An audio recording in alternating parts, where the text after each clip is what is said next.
There's a conversation that happens inside medical and law school admissions offices that most applicants never hear. It happens in committee rooms and in the margins of application files. It's the little moment a dean closes a folder and decides. I spent over 15 years in that room. This is GradMissions Office Hours. I'm Autumn Rains-Lockett, and every week my team and I bring that conversation out into the open because the process was never meant to be a mystery, and your future is too important for guesswork. Let's get to work. Hi, all. Welcome back to GradMissions Office Hours. We are so excited today to dig in and talk about med school secondaries. If you're a law school friend, this is not the episode for you. You can go and prep for your LSAT a little bit, but we are talking to you, especially if you are thinking about going to medical school anytime after 2027. So basically 2027 on, this is for you. We have a new member of our team on today, and his name is Ryan Chapman. And I would love for Ryan, you to just tell us a little bit about yourself, how you came aboard the GradMissions team.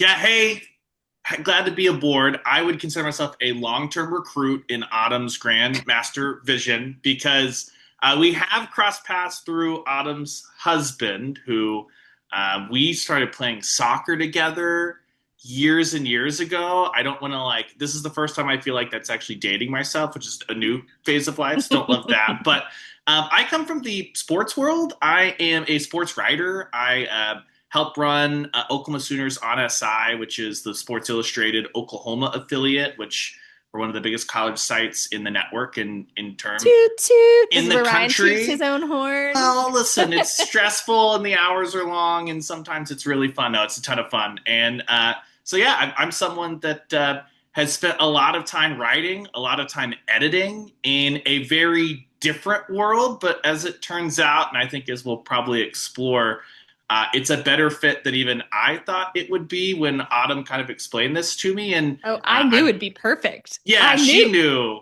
The puppet master up there. She knew it was happening. But no, that's kind of my journey. I'm a Oklahoma kid that has just somehow looked around and gone, I don't know how this is happening, but we keep adding new hats to wear, and it's been a ton of fun so far. So tell us a little bit about the Secondaries hat that you're wearing right now. What is it that you're doing for GradMissions? Yeah, so I don't know if the entire team knows that I've become Autumn's right hand or left hand, depending on which one she favors at the moment. But she's helped toss over some clients and some students that are rolling through the secondary process. I came on right at the beginning of basically putting some finishing touches on your secondary planner as far as getting ahead, getting out in front of the rush that comes post 4th of July, and pre-writing as many of those secondaries that apply. And now that we're in it, I'm basically just getting emails left, right, and center every single day of, hey, I have some Stanford secondaries. Could you help me make sure that we fine-tune this and get in there? And, oh, we're over word count. Hey, we're under character count. Is there something else that we can go back through and add to make sure that it fits this narrative and the story you want to tell, but also it ensures that you're a superstar and that you jump off every single page that you're on. So we're kind of in the middle of it, and feels a little bit like my head is spinning. But as I told Autumn, thankfully I work at this pace in my day job or in the other walks of life. And so it's kind of just like, yeah, this is just work. She's like, it's going to slow down. Like, this is not fast for me, at least, which is probably an indictment on my other industry. But that's another podcast. Well, Ryan, I have a broadcast journalism background as well. And so I understand that world, and I understand the deadlines that you're used to being under. And so this is a smoother pace, I feel. Yes. And it is a pace that we would like to kind of discuss today, I think, is what we want to talk about, is the pace that we are recommending our students going forward to be at. So maybe after the 4th of July, we're not doggy paddling a little, keeping our heads above water. We are smooth sailing. So Logan, do you want to talk a little bit about the timeline that we are recommending for next year? Yeah, I mean, I think even more than this being a smooth pace, it's that it's a predictable cycle, right? I think that July, no matter how you cut it, is going to be hot. For lack of a better term. It's hot. You can make it better for yourself. The clients that I'm working with that took time to identify the stories that they wanted to share, do a little pre-writing, do more than a little pre-writing. We're still hustling. Don't get me wrong. I mean, we're flinging them out, but it doesn't feel as stressful because we're giving a little like blowing some like unicorn dust over it rather than, starting from the very beginning. Ryan, I did have a question. Maybe this is too philosophical, but do you feel like there's a crossover between sports writing and secondary writing? Like, is this a highlight reel? At times it is, because here's the biggest secret about, much like in sports, there are different kinds of stories you're writing. So if you're on the news or anything like that, there's different kind of packages. One of them is just, hey, what happened in this game that finished an hour ago? And the deadline on that was 10 minutes ago. Hey, Ryan, like the game just ended, publish something. And so you have portions where as the game is going on, hey, I know that this play, whether the team I cover, Oklahoma, whether they win or lose, this is important. And we're going to write about this. And then it just becomes about later, where does that layer into the map of like telling the story? There are some other stories that you get to really sit down and get into the nitty gritty and tell maybe a feature story. And those are the ones that you really get days and maybe weeks, if you're lucky, to fine tune and really nail it and know I've got 1,000 words on the dot and every single sentence has a big impact. And some of it's just, hey, breaking news happens and we're just going as you go, and you're kind of word salading and trying to weave it together. But I think it does draw a lot of parallels to, if you've been able to get ahead of it, you know that there are the different types of secondaries, and you know in general what story you want to tell. That's like, to me, when there's a big play in the first quarter of a football game that I know, hey, we're going to write about this, so let's really take some time, spend some time on it, make that happen. We just have to figure out how we want to write about it, how we want to insert it later on. I feel like the clients and students that get out ahead of it are probably experiencing that side of things, of like, hey, these are coming hot and heavy, but I have 70% of what I kind of want to say in the story. Now, how do I maybe really tie into one specific portion of a prompt, or how do I really tie into this or that? And then that's a much less stressful thing, right? If I kind of know what's happening, let's just order it. Let's make sure it flows, and let's make sure we put the final touches on it. And for me, it's actually been very, very like, oh, this is just the same thing that I do in press boxes across the country. This is the same thing I do from home when news breaks. And like we said, when you're talking about getting your secondaries in, you have a deadline, but it's actually like, I need it now, actually, even though there's a soft deadline on it. I mean, when you get into the broadcast or the news side of things, the deadline's always 10 minutes ago. It's like, yeah, this would have been great before everybody else, and it needs to be the best thing. It can't just be a steaming pile and it beats everybody else. Otherwise, that's not going to like last or anything like that. People can tell the quality no matter how fast or slow you turn something out. That's such an interesting, I feel like that was a perfect description of writing secondaries. Like, like regardless of your background, if I had to describe writing secondaries to somebody, that's exactly how I would describe it. If it wasn't related to sports at all, I would still say that's exactly how I would think about it. I'm finding a couple of things. You and I are both in the trenches on this, and we've exchanged an email about something that I know we're going to get to here in just a second, but I'm finding a couple of patterns that I'm seeing. One, clients, I say students because my whole background is education, clients sometimes don't know what the highlight reel is.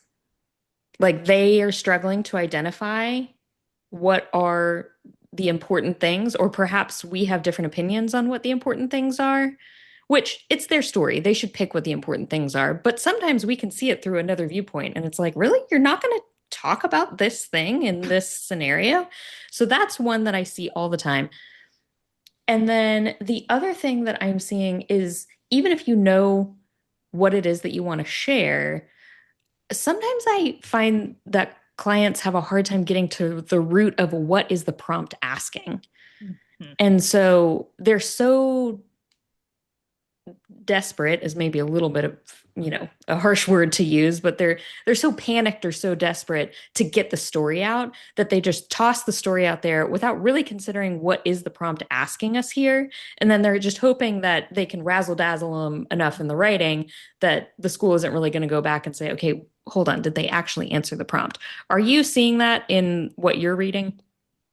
Yeah, I'm seeing a couple of things. First off, I think part of what happens here is these prompts can be very broad, even though we know what they're specifically asking. And especially when you get into some of the values or what do you like about us, what's going to stand out.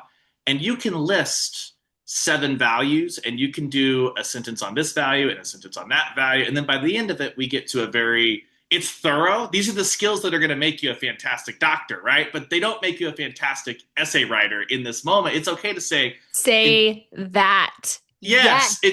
It's okay to say, hey, you going step by step by step is what is going to make you an absolute star. It's what's going to make you a difference maker. It's what's going to make patients love you.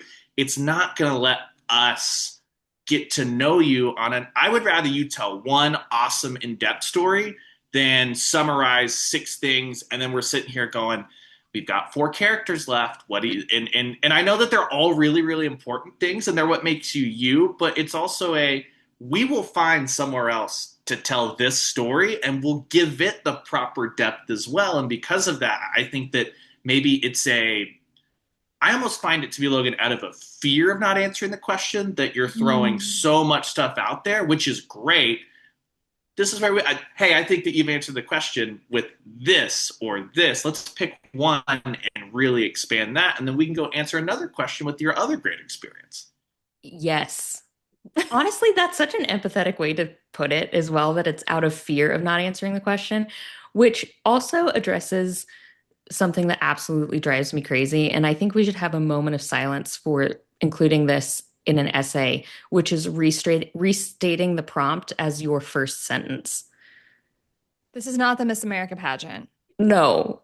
Every time I read it, I strike it out immediately. At this point, my client, I don't even comment on why I struck it out. I don't at the beginning, maybe you know what you did. Yeah. At the beginning, maybe I'm like, I think the essay reads stronger if you just lead with the story. By our 45th essay, I just strike it and I don't even address why I struck it, because at this point, don't we know why I struck it? But I think it's out. I think they're so afraid that they're not going to answer the prompt that they at least want to tell them, I read the prompt and I have restated it in the form of a statement. Because they're used to writing for research, and bless them. I mean, that's the way they do it when you're supporting your hypothesis and you've got to have the variable and the control and all the different things. They are applying to the NIH, but they're not applying to the NIH. They're applying to a medical school. And so I think that is exactly why I have assembled the team that I have assembled. And I have sat next to Ryan on a couch watching sports enough to know, as he's doing this I've watched him do this as my small children climb on top of Funkle Ryan, which is what they call him, Fun Uncle Ryan.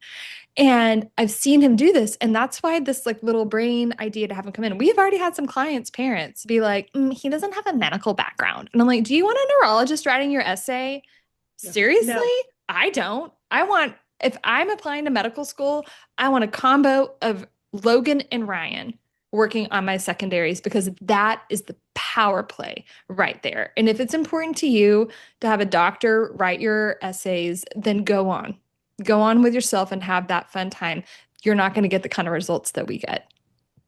I think if you want a physician involved in the process, let's say you've got a family friend, let's say you're a parent and you're a physician. Yeah. I think the input is valuable because they can help look at your resume, look at your activities and experiences, know something about your background and say, hey, yes, these are the highlights.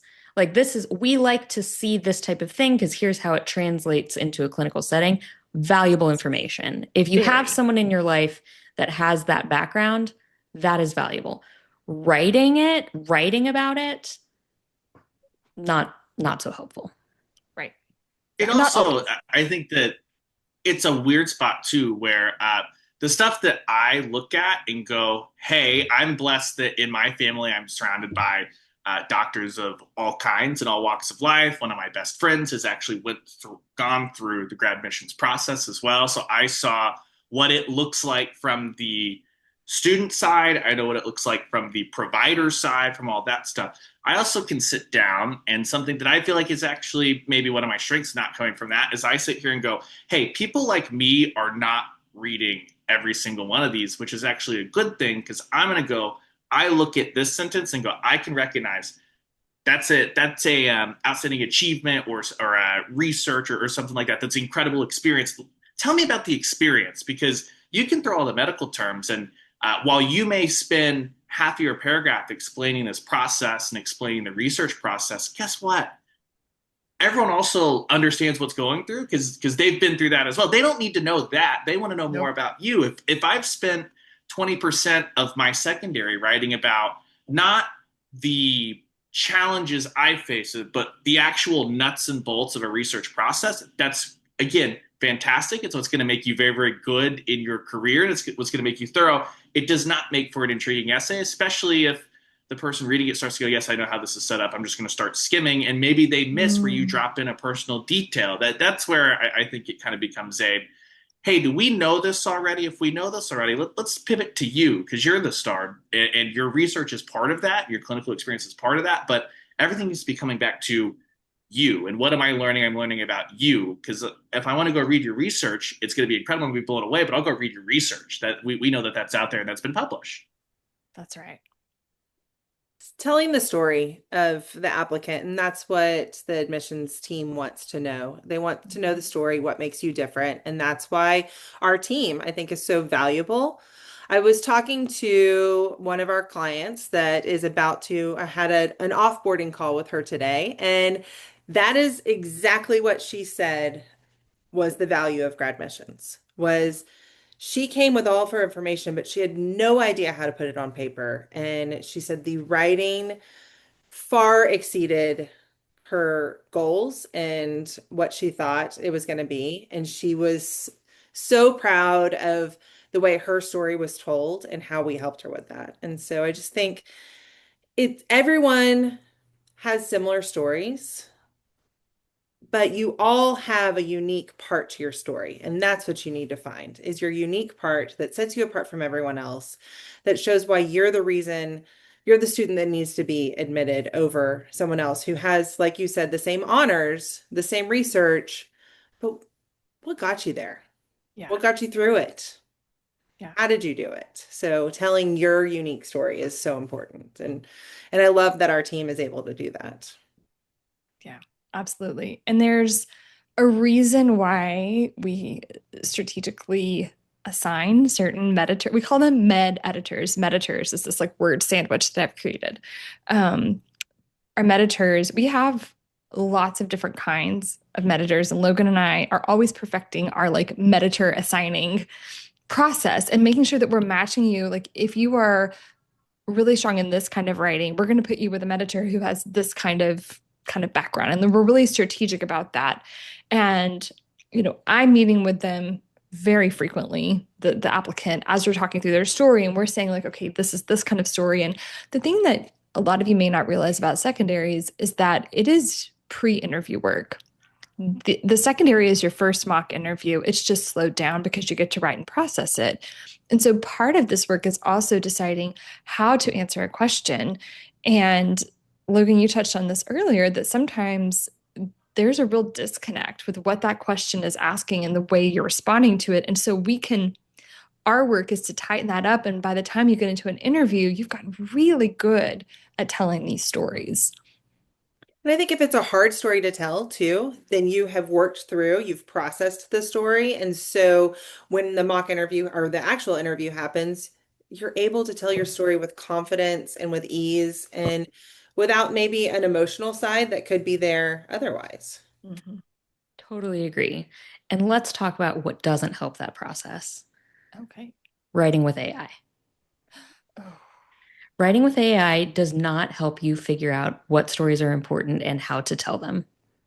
No. I understand it's an easy shortcut. I understand how tempting it is, especially if you don't consider yourself a writer. What is kind of unfair about this process is that it feels like it expects someone to be all things, right? And truth be told, rarely does that occur, that someone is a fantastic writer and gifted in STEM.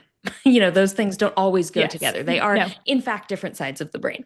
Well, and even if you are both of those things, one of those things atrophies a little bit as you're perfecting this. Yes. So I understand the temptation.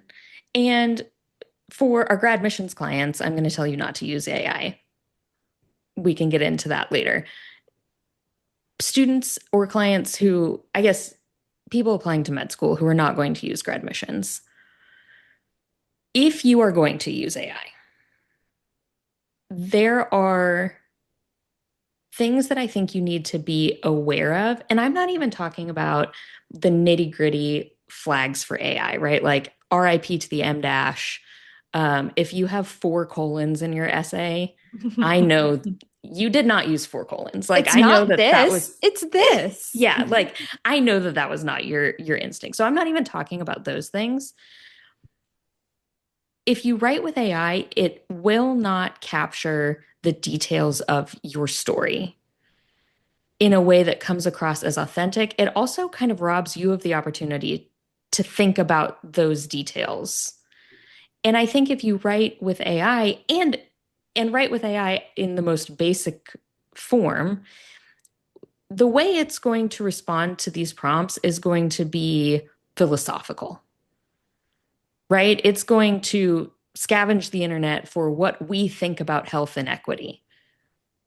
But that is, anyone could write that. That's the thing, is when you're writing with AI, it's going to give you something that anyone could have written. Even if you read it and think, damn, that sounds good, it's not reflecting your experience. I mean, even if you use the conclusion that they gave you, right? Like even if you want to use the philosophy that they gave you on whatever this topic is, back it up with a personal story of where you saw.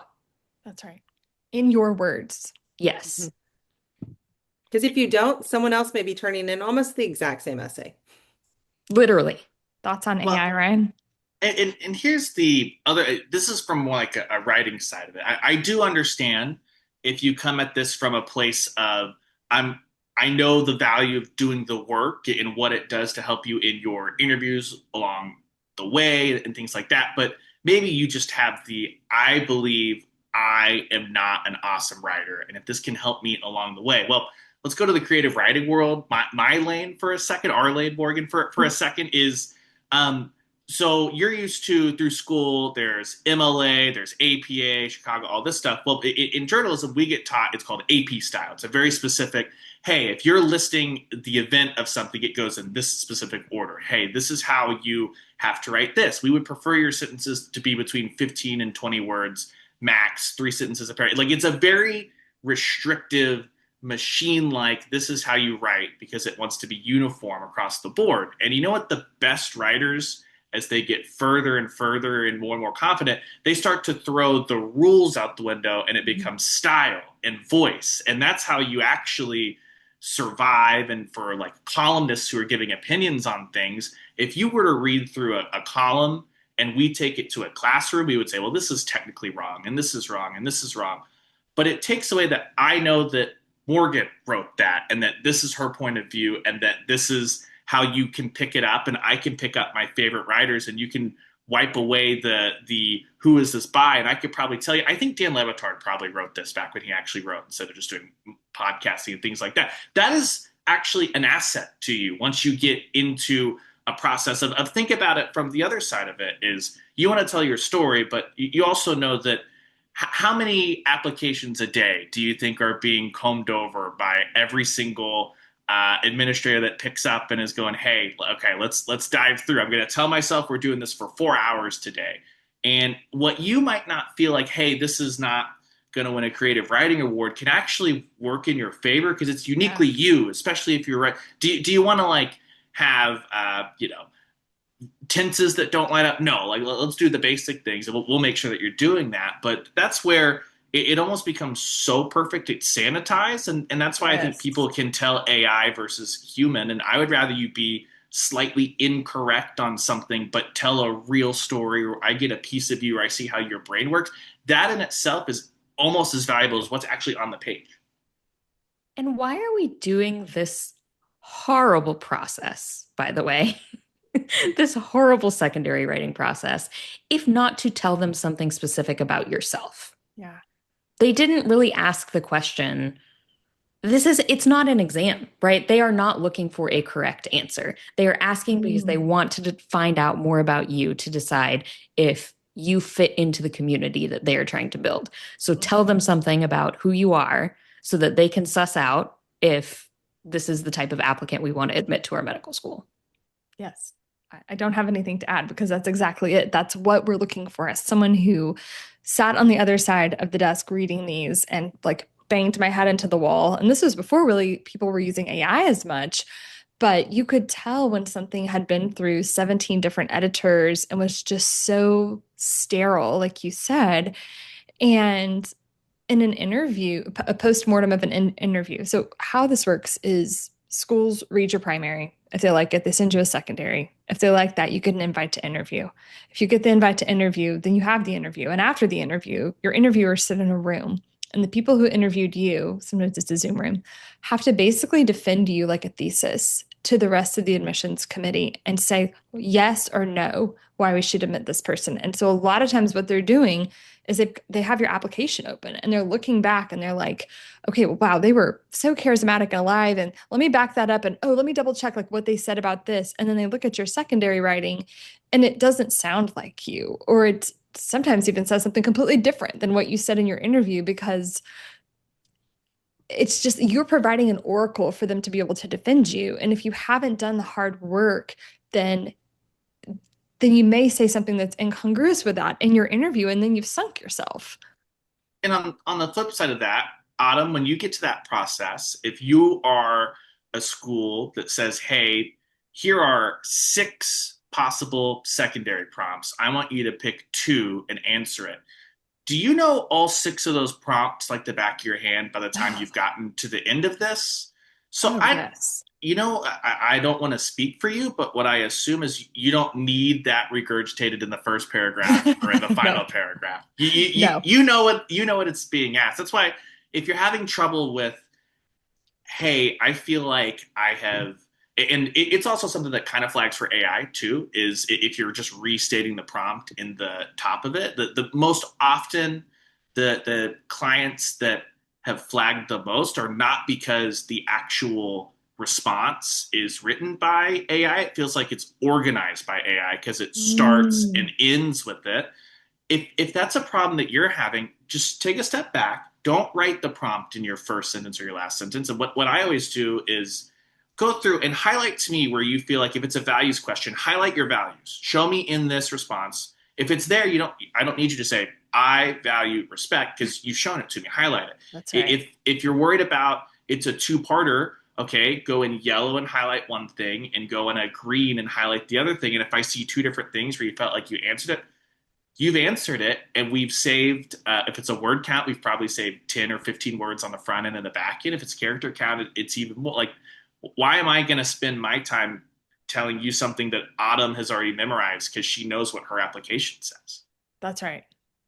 That's right. And we've read these same prompts for 10 years, right? Because these secondaries do not change that much year to year. Ryan, do you, as someone who also reads all these essays, have you identified the things that when you read them, you're like, okay, I can tell that this was AI? Like, do you have your own triggers? I feel like everybody who reads a lot of student material has their triggers. Like you said, I think that we've wisened up to the M dash, RIP. Just do me a favor. Someone go read a original translation of Emily Dickinson. Tell me how many M dashes there are, and you'll be like, okay, that's why we use M dashes so much, because the greats use them. But RIP, they're gone. It pains me. I use that. The colon has taken that spot. Here's something for me too that it whether this flags as AI or it just feels like a lot. And I've heard Autumn and some of her check-ins and coaching sessions. please don't give me an Oxford comma. Please, please, that like if you're having to explain 3 or 4 different things like that, we love the Oxford comma, but not here because either you're being regurgitated or again, it becomes if it's not AI, it's so over sanitized and over edited that pick one. Pick the Yeah. thing in that list You you shouldn't feel the have a list of strongest 3. about. Yeah, No. pick one and show it and tell me it and back it up. And I'll know why it's important to you. And that the colon list 4 or 5 things, that to me is like it becomes that flags or it reads very robotic or honestly, by the time I'm to the end of that sentence, I'm skimming and not reading all over again, which if I'm doing that, you're the client I'm working on today, right? Like that's fresh eyes. Imagine someone 3 hours into a session of going through a ton of applications. Right. Right. You do not want to be the essay that they're skimming on. You want to be the one where they can't take their eyes off and they just I want to know more. I want to know this person and I want to meet this person. That's right. Yeah, you want to pique their interest. And if you don't give a hoot about what you're writing, they're not going to give a hoot about what they're reading, and they're not going to want to know more from you in an interview. So I think that's really important. I want to take a couple of minutes because Ryan, you came in at such an important phase of this process, which is you got to have just a taste of pre-writing, but you also are experiencing the onslaught that is post 4th of July. So can you help me convince our next cycle of clients that pre-writing secondaries is a good idea? Can you help me make the case for pre-writing secondaries and the GradMissions style of things? Yeah, I mean, first off, if you're getting in early, you're going to have a ton of help. And if you're getting in early, then you've had Autumn or Logan or any number really make your personal statement shine, right? And that becomes a fertile ground that I work myself back to when you're talking about your personal statement, which means that if your personal statement is a stud, you're probably going to have secondaries upon secondaries upon secondaries. And it just gets to the first off, even if you're not pre-writing and you are not using AI and you're just in the thick of it all of July, I guarantee you by the end of it, you're just going to have fatigue from whether you're telling the same story in different ways or things like that, where your last one's not going to be as good as your first one. And we don't want that. We don't want the order of things coming in to be the determining factor on quality by any means. But it also, wouldn't you rather have a menu that you've already really fleshed out and that you feel like you've nailed the first 60% of it, and then you're really putting your heart and soul into the how do I tie this back to this school or how do I tie this back to this prompt or things like that. It doesn't mean that it's going to come off as the exact same over and over and over again when it's being read by someone unique, but it's why not let us help you flesh out and really shine a spotlight on it so that you can just hey, it's a low stress situation. I need to nail the last paragraph and tie it back into what I want to say, and we can tweak things here or there. That is a much faster and more efficient. And I think I've already seen the clients who have to go off the beaten path. There's going to always be secondaries that come in that you're going to have to go from scratch or things like that versus the ones that they have kind of pre-prepared and then tailored either way. You can see, is it the same story? Yes, but you can still tailor it to fit perfectly exactly what you need. And instead of spending hours upon hours upon hours, you've done that on the front end and then you can really nail it and feel great about what you're doing. And then it gets into, all the soft deadlines that Autumn and Logan and everyone gives you as far as, hey, I know it says that you need it by this day, but actually you need it really by this day. It helps you just jump the line and get in front of all that too. Mm-hmm. I think it allows you to marinate on your story a little bit too. And you're not rushing and you can really find what is uniquely you, like you said, Ryan, earlier, and what sets you apart and how to tell that story. And you can walk away from it for a little bit. Because if you wait until July, you're not walking away from your story. No. You are in the trenches, digging, writing, and where if you start earlier, I mean, because like y'all said, the prompts don't change very often. And so you can get those really outlined out and your story told well if you start early. And you get the joy of working with Logan and Autumn and Ryan longer and in a less stressful time for That's them. right. So you get a little bit more time with them. Mhm. It helps you marinate on things. It helps us as well. That's something that for me, I can just think of Autumn and I were working really closely with a client here a week ago or 2 weeks ago. And there was just something that the content of what was on the paper was good. It was stitching together a couple of sections of stories that I think are great narratives that were pre-written. It was a little bit longer. And I just kept telling Autumn, I was like, there's something that I feel like it's not wrong, but there's something that I'm not connecting with. And then I hit her up, and what happened is I needed to step away, Mhm. think about things. 2 days later, I was like, I want to invert this entire structure. I think that this story is better if we start with what you ended with, and then by giving yourself time to have that epiphany or us time to think about it. Autumn and I think it was an hour and a half, 2 hours later that we had talked about it, pinged the client, the student came back, and what was on the paper, I was just beaming and grinning as we read it, because I told Autumn after, I was like, Eureka! it's simple, right? It was a lot of the same things, but by even something like that, totally flipping the structure, you don't have time to have those epiphanies or try something or see how you like it on a page if you are scrambling and you're doing everything from ground zero base, from square one. And what feels like a really arduous and just time intensive process that kind of can be repetitive. If you've prepared, it can be repetitive. So that's not necessarily bad. What does start to feel exciting is that you do get to a point where you know your stories well enough that you're like, I bet I could Frankenstein this aspiring healer with From Where I Stand, and create this essay that is like my unique perspective on medicine. You start to get to familiar enough with how you're using these essays and to answer what prompts that you start to see what things can go together and create something entirely new, which in a sprint like this kind of makes it exciting. And it lets me know you're ready for interviews. Like when I hit that point with a student where they are saying, oh, this is Matchmaker mixed with From Where I Stand, I'm like, mm-hmm. And you're going to do that in your interview too. And you're going to learn how to tell these stories better. So for those of you who are so anxious about that part, I think it's just imperative. The other thing, as someone who loves the warm sunshine, the fact that secondaries are so on fire in late summer is cruel. I think secondaries should happen really in like Jan Feb when it's cold and dreary outside and you're curled up on your couch in front of your fireplace. Like that's when I like to work on secondaries. And when you're working with us early enough, that's when we are working on secondaries so that by the time July comes, you already know what you're doing and this is easy breezy. And you can take a little bit of a break.